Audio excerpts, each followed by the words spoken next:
Welcome to Not Milk Never Milk. Subscribe if you're lactose intolerant. You start by confirming the link.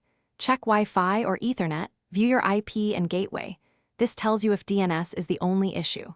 Next, open network settings and note the current DNS entries for IP4 and IP6 so you can restore them if needed.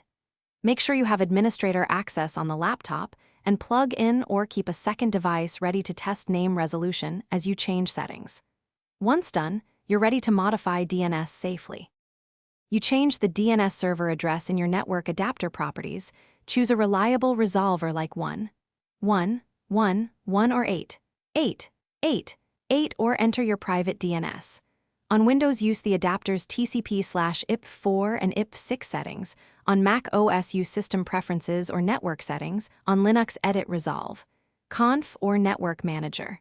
Once set, flush the DNS cache, for example, run the appropriate system command, and then restart the network adapter or reboot to ensure the new resolver is being used. You verify results by running nslookup or dig against the new server and by browsing several sites. Ping hostnames and confirm they resolve to IPs. If resolution fails, switch back to automatic DNS or try another public resolver to isolate the problem.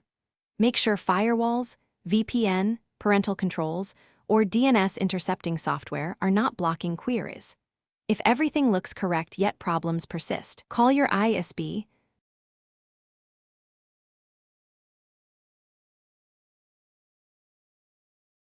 Thanks for watching. If this was helpful, leave a like and consider subscribing. See you next time.